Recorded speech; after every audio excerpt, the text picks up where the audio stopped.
하나님 말씀 구약성경 룻기 2장 12절 13절 말씀을 보겠습니다. 12절 13절을 봉독해 드리겠습니다. 여호와께서 내가 행한 일에 보답하시기를 원하며 이스라엘의 하나님 여호와께서 그의 날개 아래에 보호를 받으러 온 내게 온전한 상 주시기를 원하노라 하는지라. 룻이 이르되 내 주여 내가 당신께 은혜를 입기를 원하나이다. 나는 당신의 하녀 중에 하나와도 같지 못하오니 당신이 이 하녀를 위로하시고 마음을 기쁘게 하는 말씀을 하셨나이다 하니라. 아멘. 오늘도 복된 주일 하나님 앞에 예배하러 나오신 여러분 주님의 이름으로 환영합니다. 하나님께서는 나오미와 룻을 약속의 땅으로 인도하셨습니다. 룻은 이방 여인이죠. 그런데 하나님은 이방 여인 룻을 부르시고 언약 백성 안에 들어오게 하셨습니다. 룻은 하나님의 언약 백성이 아니었어요. 그런데 하나님께서 그녀를 부르시고 하나님의 언약 백성 안으로 불러 들이신 것입니다. 그리고 그녀를 통해서 하나님의 거대한 구속의 언약을 이루어 가십니다. 그래서 우리는 단지 룻을 바라보지 말고 그 룻을 통해서 일하시는 하나님을 발견해야 합니다. 그러나 많은 사람들이 하나님은 보지 않고 단지 룻에게만 초점을 맞추고 룻을 바라보는 것을 볼 수 있습니다. 그래서 이 여인 룻에게서 교훈을 얻으려고 눈에 불을 켜고 성경을 찾지요. 그러면 룻기는 하나님의 계시의 말씀이 아니고 위인전일 뿐입니다. 그러니까 하나님의 계시의 말씀을 위인전으로 인간의 책으로 끌어내리는 거예요. 그러면서도 성경은 하나님의 말씀입니다. 성경은 하나님의 계시의 말씀이다. 이렇게 주장하는 것을 볼 수 있어요. 그러니까 말과 자신이 성경을 이해하는 방식이 완전히 다른 거죠. 이것은 우리 기독교회의 성경 이해 방식이 아닙니다. 유대교의 성경 이해 방식이에요. 그래서 유대교는 성경을 인간 중심으로 보고 그냥 교훈집 중에 하나로 봅니다. 우리 기독교회는 이런 유대교의 성경 이해를 따르지 않습니다. 예수님도 사도들도 바울도 이런 해석법을 따르지 않습니다. 중세 시대를 거쳐서 우리 종교개혁 시대에 오게 되면 칼빈과 그의 후계자들인 개혁신학자들 역시 이런 이해로 이런 해석법으로 성경을 보지 않습니다. 하나님의 구속의 역사, 그리스도를 통한 구속 언약의 성취의 관점으로 성경을 이해합니다. 이것이 예수님께서 가르쳐주신 방법이고 성경 해석법이고 칼빈이 가르쳐준 성경 해석법이고 개혁 신학자들이 가르쳐준 성경 해석법이에요. 이런 관점으로 성경을 이해하고 해석할 때 하나님의 말씀을 바르게 하나님의 의도와 뜻 가운데서 이해하고 발견하게 된다는 것이죠. 엘리멜렉의 친족 보아스가 룻에게 이렇게 말합니다. 8절 9절 말씀에 보면 내 딸아 들으라. 이삭을 주우러 다른 밭으로 가지 말며 여기서 떠나지 말고 나의 소녀들과 함께 있으라. 그들이 베는 밭을 보고 그들을 따르라. 내가 그 소년들에게 명령하여 너를 건드리지 말라 하였느니라. 목이 마르거든 그릇에 가서 소년들이 길어온 것을 마실지니라. 이 8절과 9절 말씀을 자세히 보면 보아스가 룻을 끔찍하게 위하는 것을 볼 수 있어요. 보아스가 룻을 부를 때 룻의 이름을 부르지 않습니다. 뭐라고 부르는가 하면 나의 딸이라고 부릅니다. 보아스가 룻을 부를 때 나의 딸이라고 불러요. 사실 룻과 보아스는 딸과 아버지의 관계가 아니지요. 그런데 보아스는 이방 여인 룻을 자신의 딸이라고 부릅니다. 그처럼 보아스가 룻을 아끼고 생각한다는 의미죠. 그러니까 보아스가 룻을 얼마나 아끼고 생각하고 있는지를 표현한 거예요. 자, 이렇게 이 말씀을, 이 단어를 잘 보면 보아스가 룻을 얼마나 끔찍하게 생각하는지를 볼 수 있는데, 이것을 가지고 또 어떤 사람들은 이렇게 해석을 합니다. 젊은 여자에 대한 노인의 탐욕. 보아스는 나이가 많은 사람이고 룻은 젊은 여자이고 아름다운 젊은 소녀에 가까운 여자예요. 그러니까 나이 든 보아스가 젊은 여자인 룻을 탐욕하고 있는 그런 모습이다. 그러면서 보아스를 비난하고 욕하죠. 성경을 이렇게 타락한 인간의 관점에서 성경을 읽어 나가고 성경을 이해하려고 하는 모습들이 오늘날 자유주의 신학과 비평주의 신학입니다. 그러니까 자꾸 자신의 눈으로 성경을 보는 거예요. 그렇기 때문에 이상한 해석들이 나오게 되는 것이죠.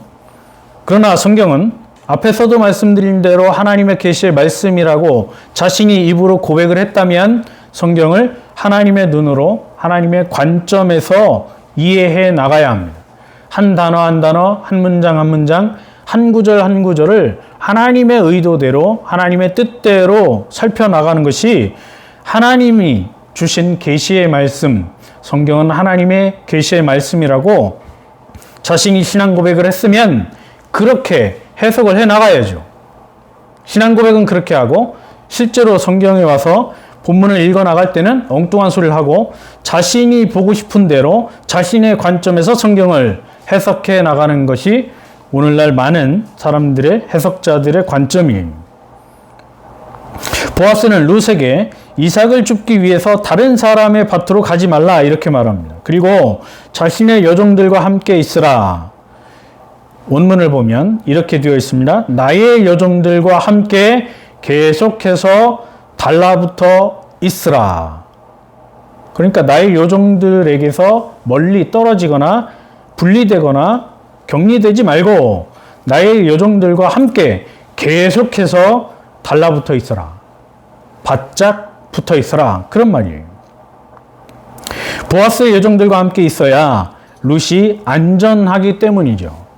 그러니까 보아스의 여종들하고 같이 있어야 보아스의 남종들이 여종들을 지키고 보호하고 있습니다.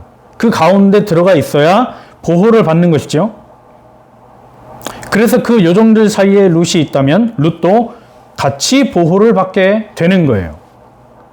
또 보아스는 그 젊은 종들에게, 남자 종들에게 명령합니다. 룻을, 그녀를 건드리지 말라. 룻에게 손을 대지 말라. 우리 성경에 건드리다 라고 번역되어 있는 이 단어는 만진다, 성폭행한다, 성관계를 갖는다 그런 뜻이에요. 원문의 뜻이 그런 뜻입니다. 보아스가 그의 남종들에게 철저하게 금지시키고 있는 것이죠. 룻에게 절대 손을 대지 마라. 어떠한 나쁜 짓도 하지 마라. 이렇게 명령하고 있는 것입니다. 또 목이 마르거든 그릇에 가서 남종들이 길어온 것을 마시라. 마치 자신의 하녀들, 자신에게 속한 사람들처럼 룻에게 대우를 해주고 있는 것이죠. 성경을 인간적인 입장, 타락한 죄인의 입장에서 보면 보아스의 이 말은 노망난 노인의 애정이고 젊은 여자를 향한 탐욕이라고 비난하게 됩니다. 굳이 노망난 노인의 애정이나 젊은 여자를 향한 노인의 탐욕을 성경에 기록할 이유는 없습니다. 성경은 그런 책이 아니죠. 성경은 이런 보아스의 행위를 비난하지 않습니다. 룻기서 전체를 읽어도 성경은 보아스의 이러한 행위를 비난하거나 손가락질하지 않아요. 그렇다면 이런 노인의 애정이나 젊은 여자를 향한 보아스의 탐욕이라고 해석하는 것은 성경을 올바로 이해하는 방식이 아닙니다. 성경은 그런 해석을 지지하지 않습니다. 하나님께서 보아스와 룻을 통해서 이루어가는 하나님의 놀라운 구속의 역사를 보여주는 것이죠. 즉 하나님께서 보아스와 룻을 통해서 어떠한 일을 진행하고 계시는데 그 일이 무엇인가에 초점이 있는 것이지 보아스가 어떠한 탐욕과 욕망을 가지고 있느냐 거기에는 관심이 없다는 것이죠. 그런데 자꾸 사람들은 보아스와 룻 자체에 관심을 가지고 그들의 말과 그들의 행동을 통해서 무엇인가를 도출해내려고 하는 거예요. 이 위인전이에요. 위인전. 성경을 위인전으로 격화시키고 있는 거죠. 즉 하나님께서 이 두 사람을 통해서 보여주고자 하는 진행해 나가시는 일이 무엇인지를 우리에게 보여주고 있고 우리는 그것을 찾아내고 발견해 내야 합니다. 성경은 분명히 보아스가 그녀에게 자비를 베풀어주고 은혜를 베풀어주는 이유를 뒤에 설명해주고 있습니다. 그러니까 노인의 욕망이나 노인의 애정이 아니에요. 보아스가 룻에게 은혜를 베풀어주는 이유를 분명히 뒤에 설명해주고 있습니다. 그런데 이것은 관심이 없고 그냥 자신이 보고 싶은 것만 바라보기 때문에 성경을 엉터리로 이해하는 것이죠. 그러므로 성경을 자세히 읽어야 하고 전체적으로 보아야 합니다. 그래야 성경 문맥 속에서 그 말씀이 의미하고자 하는 것을 발견하게 되는 것이죠. 룻이 보아스의 이 말을 잘 듣고 얼굴을 땅에 대고 절하면서 말합니다. 10절 말씀 이렇게 말씀하죠. 나는 이방 여인이거늘 당신이 어찌하여 내게 은혜를 베푸시며 나를 돌보시나이까. 룻이 생각할 때도 이상한 것이죠. 보아스가 생전 처음 보는 사람이 나에게 이런 은혜를 베풀고 나에게 이런 대우를 해주는 것은 룻이 보기에도 이상한 거예요. 그러니까 어찌하여 이렇게 합니까? 라고 질문하는 거예요. 그런데 룻이 보아스에게 이 말을 할 때 어떠한 행동을 했습니까? 얼굴을 땅에 대고 절하면서 이야기합니다. 여기 얼굴을 땅에 댄다라고 하는 이 표현을 잘 봐야 합니다. 얼굴을 땅에 댄다라고 하는 이 표현은 창세기 17장 3절에 나옵니다. 창세기 3장 17장 3절에 보면 아브라함이 엎드렸더니 하나님이 또 그에게 말씀하여 이르시되, 아브라함이 하나님 앞에 말씀을 하는 거죠. 아브라함이 하나님께 엎드려서 간청을 하는 거예요. 엎드려 있을 때 하나님께서 아브라함에게 어떠한 말씀을 주시는데 하나님 앞에 아브라함이 당당하게 서서 말하는 것이 아니고 하나님 앞에 엎드려서 있는 모습이죠. 여기 아브라함이 하나님 앞에 엎드렸다라고 하는 단어가 바로 여기 나오는 얼굴을 땅에 댔다라고 하는 단어예요. 똑같은 단어입니다. 네, 룻기는 얼굴을 땅에 대고 이렇게 번역을 했고 창세기 17장 3절에서는 엎드렸다 이렇게 번역을 합니다. 똑같은 단어예요. 아브라함이 하나님 앞에 엎드린 거예요. 여기 엎드렸다라고 하는 것은 하나님께 대한 두려움이고 하나님께 대한 존경이고 하나님께 대한 경외의 자세입니다. 그러니까 하나님을 대상으로 할 때 하나님을 경외하고 하나님을 두려워하고 하나님을 존경하는 태도, 존경하는 자세가 바로 엎드리는 거예요. 신명기 9장 18절에 보면 그리고 내가 전과 같이 40주 40야를 여호와 앞에 엎드려서 떡도 먹지 아니하고 물도 마시지 아니하였으니 이는 너희가 여호와의 목전에 악을 행하여 그를 경노하게 하여 크게 죄를 지었음이라. 모세가 하나님 여호와 앞에 엎드렸다라고 하는 단어가 나오죠. 모세가 하나님 앞에 이스라엘 백성들의 죄를 대신해서 엎드려요. 이 엎드렸다라고 하는 단어가 바로 똑같은 단어입니다. 얼굴을 땅에 댔다는 단어와 모세가 하나님 앞에 엎드렸다라고 하는 단어가 똑같은 단어예요. 하나님 앞에 엎드렸다라고 하는 것 역시 하나님께 대한 경외, 하나님에 대한 존경의 모습이고 태도입니다.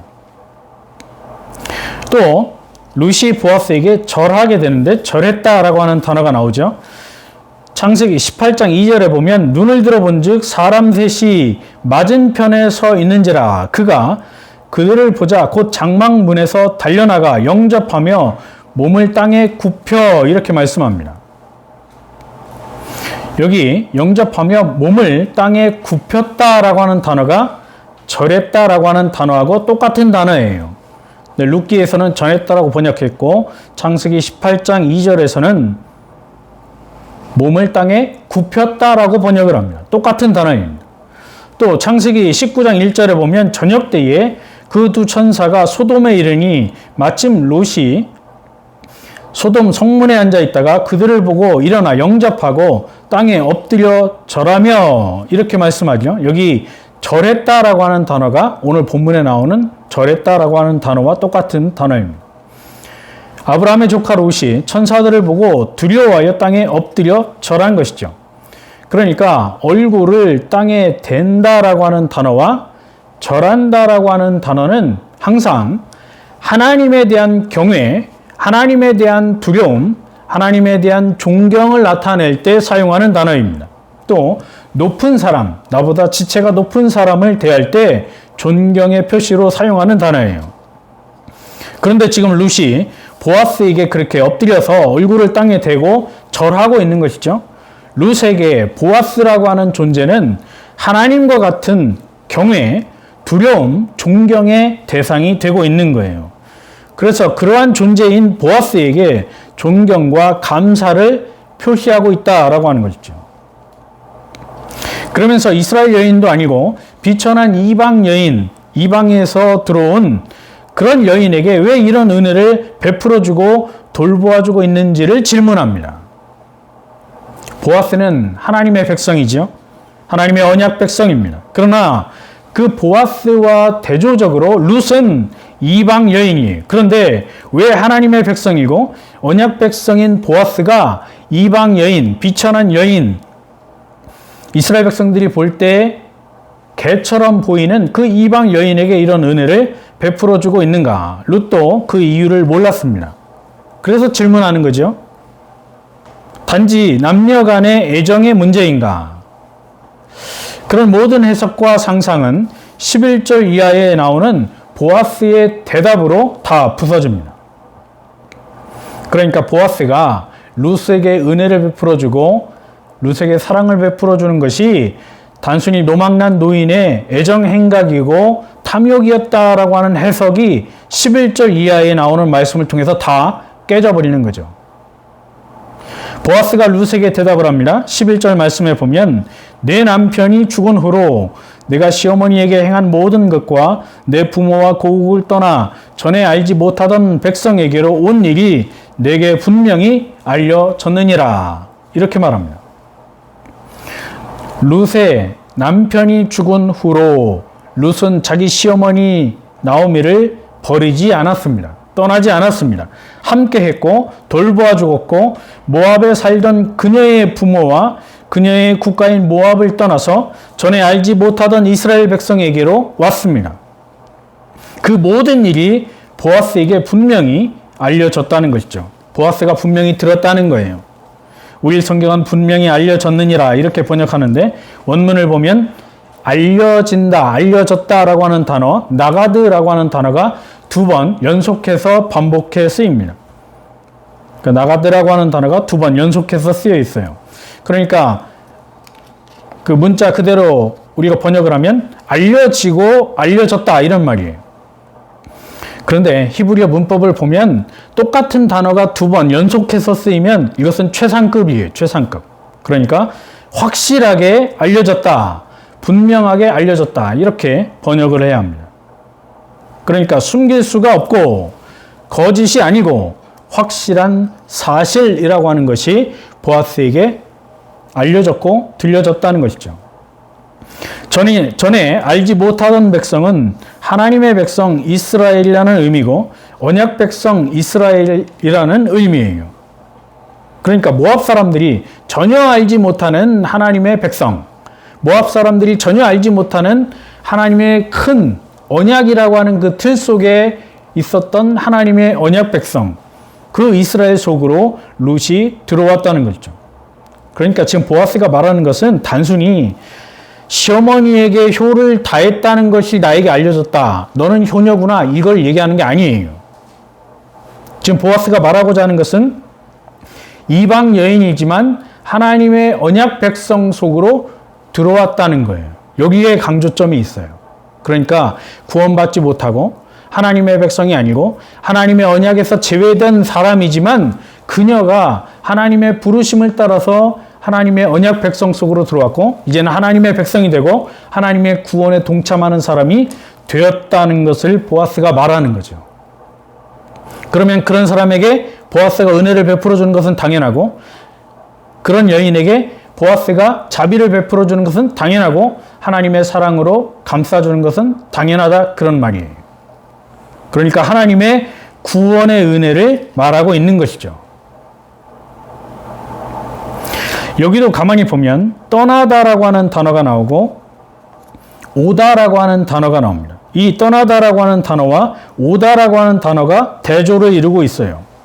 모압 땅, 룻의 부모, 룻의 가족들이나 모압 사람들이 섬기던 우상들, 여기서 떠난 거예요. 그리고 하나님과 언약의 땅과 이스라엘에게 왔다는 것을 대조하고 있는 것이죠. 그러니까 죄악 가운데 살고 있는 사람들이 그것을 다 버리고 하나님의 품으로 왔다는 거예요. 무엇입니까? 구원입니다.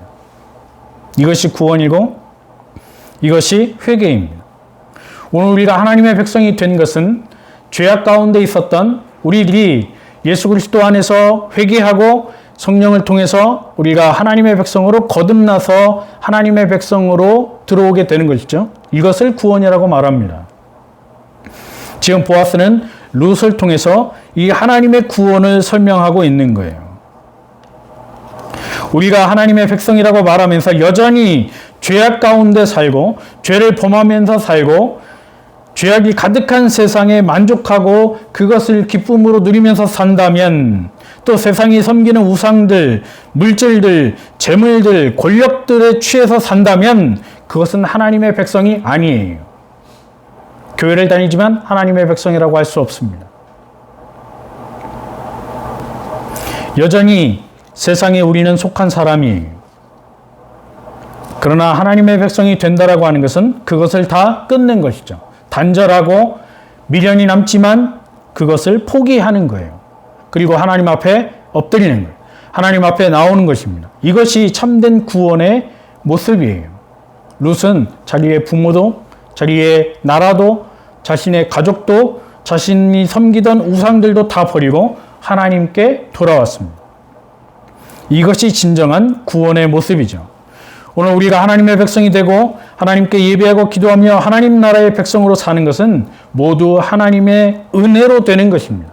하나님께서 세상에 보내주신 예수 그리스도를 통해서 하나님의 은혜 가운데 구원을 받게 되는 것입니다.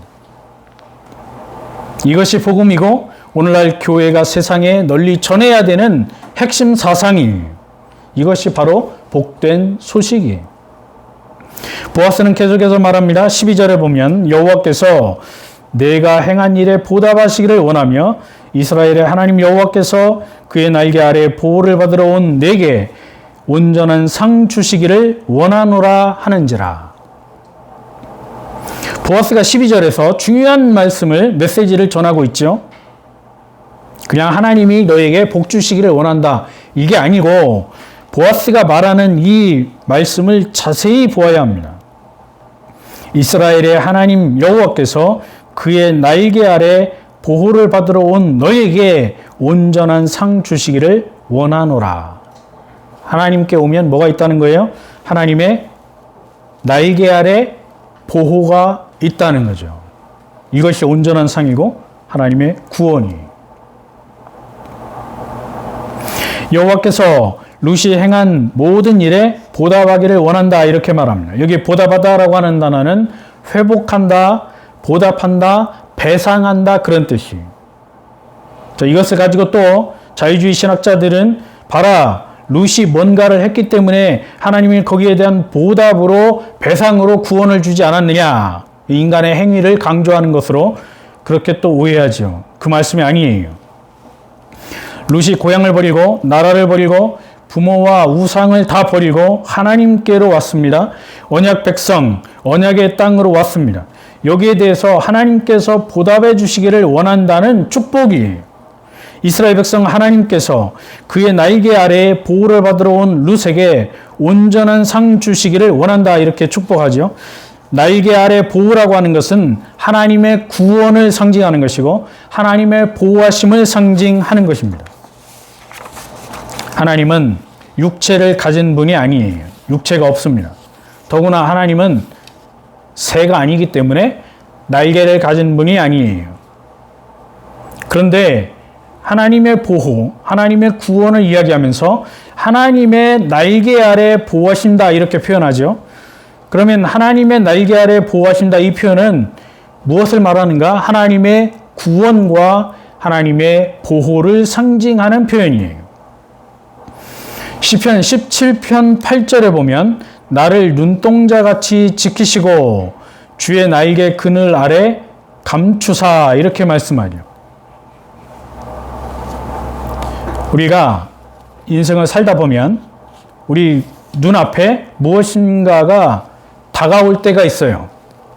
그러니까 우리 아이들이 어릴 때 보면 장난감을 가지고 놀다가 눈 가까이 뭔가가 장난감이 오게 되거나 손이 오게 되면 눈을 감거나 나도 모르는 사이에 손으로 막지요. 그러니까 눈동자가 그만큼 중요하기 때문에 본능적으로 인간은 자신의 눈을 가리거나 보호하게 됩니다. 그처럼 하나님께서 자기 백성들을 눈동자와 같이 지켜주신다 그런 말이에요. 그리고 날개 그늘 아래 감추신다 이것도 눈동자를 지키시는 것과 똑같은 의미예요. 그러니까 표현이 다를 뿐이지 의미는 똑같습니다. 하나님께서 보호하시고 감추시고 지켜주신다는 의미예요. 시편 36편 7절에 보면 하나님이여 주의 인자하심이 어찌 그리 보배로우신지요 사람들이 주의 날개 그늘 아래 피하나이다. 여기도 보면 사람들이 주의 날개 그늘 아래 피한다 이런 표현이 있어요. 역시 하나님의 보호와 하나님의 구원을 말하는 거예요. 시편 61편 4절에 보면 내가 영원히 주의 장막에 머물며 내가 주의 날개 아래로 피하리이다. 역시 주의 장막에 머문다는 것과 주의 날개 아래 피한다는 것은 하나님의 보호와 하나님의 구원을 표현하는 것입니다. 그러면 이런 표현이 날개 아래 보호한다는 표현이 구약에만 나오느냐? 아니죠. 신약에도 나옵니다. 예수님께서 예루살렘을 책망하실 때 하신 말씀이에요.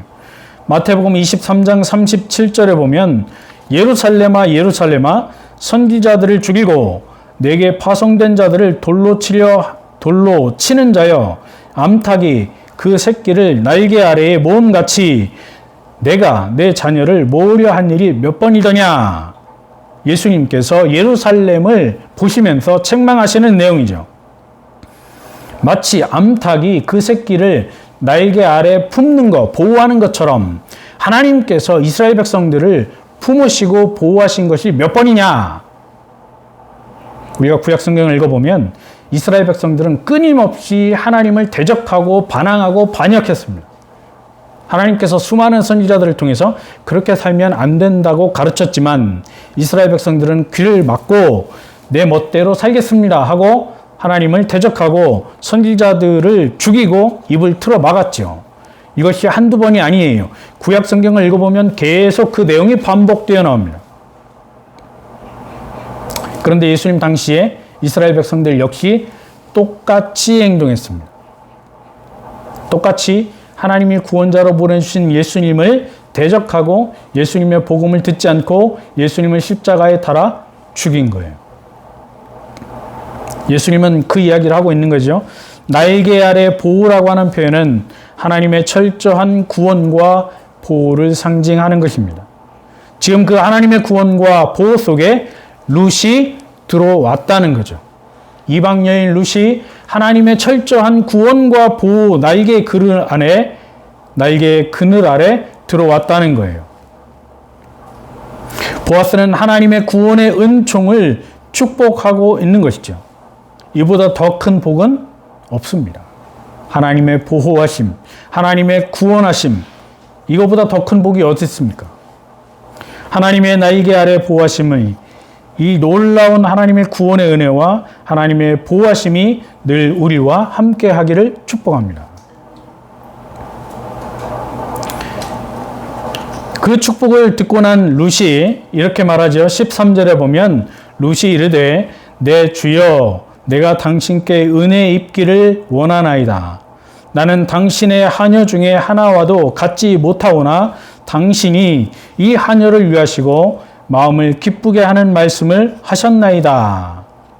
룻은 보아스에게 은혜 입기를 원한다 이렇게 말하죠. 또 이것을 가지고 자유주의 학자들이나 세속주의 학자들이 그렇게 해석합니다. 젊은 여인 룻이 돈 많고 힘 있는 보아스를 유혹하는 말씀이다.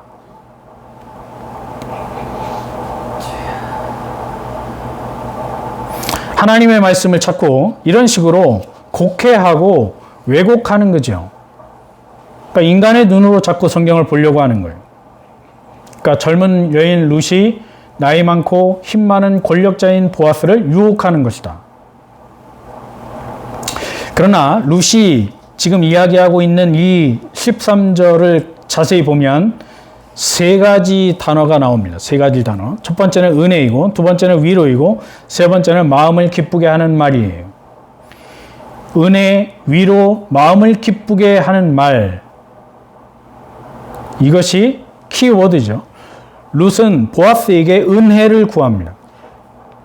이방 여인, 아무것도 없는 불쌍한 여인 룻에게 보아스가 아무런 대가 없이 거저 은혜를 베풀어주고 그녀에게 위로를 해주고 마음을 기쁘게 하는 말을 해 주었다는 거예요. 이것이 바로 넓은 의미로 은혜입니다. 이 은혜는 장차 신약의 예수 그리스도 안에서 우리에게 주어지는 하나님의 구원에 대한 예표입니다. 그래서 지금 룻이 말하고 있는 당신에게 은혜 입기를 원합니다 라고 할 때 여기 쓰여 있는 은혜라고 하는 단어가 히브리어 성경에 헨이라고 하는 단어예요. 헨. 그런데 이 히브리어 성경을 헬라어로 번역한 70인경에 보면 이 헨이라고 하는 단어가 70인경에는 카리스라고 하는 헬라어 단어로 번역이 되어 있습니다. 그러니까 헨과 히브리어 단어 헨과 헬라어 단어 카리스가 똑같은 단어라는 얘기죠. 같은 의미예요. 그러면 신약 성경으로 와서 이 카리스라고 하는 단어가 언제 쓰이는가를 찾아보겠습니다. 사도행전 15장 11절에 보면 그러나 우리는 그들이 우리와 동일하게 주 예수의 은혜로 구원받는 줄 믿노라 하니라. 무슨 말씀이에요? 우리가 구원받는 것은 우리의 노력도 아니요, 우리의 행위도 아니요, 우리가 율법을 준수해서도 아니요, 우리가 의롭게 살아서도 아니요, 오직 주 예수의 은혜로 구원을 받는다. 이렇게 말씀하는 거죠. 그럴 때 주 예수의 은혜가 바로 카리스라고 하는 단어예요. 우리가 구원받는 것은 예수님의 은혜로 되는 것입니다. 그래서 이 카리스라고 하는 은혜라고 하는 단어가 무엇과 연결이 됩니까? 구원과 예수 그리스도의 구원과 연결이 되는 거예요. 우리의 구원은 예수 그리스도의 은혜로 된 것이다. 이것을 강조하고 있는 것이죠. 갈라디아서 2장 21절에 보면 내가 하나님의 은혜를 패하지 아니하노니 만일 의롭게 되는 것이 율법으로 말미암으면 그리스도께서 헛되이 죽으셨느니라. 여기 하나님의 은혜라고 하는 단어를 사용할 때 카리스라고 하는 단어를 사용합니다.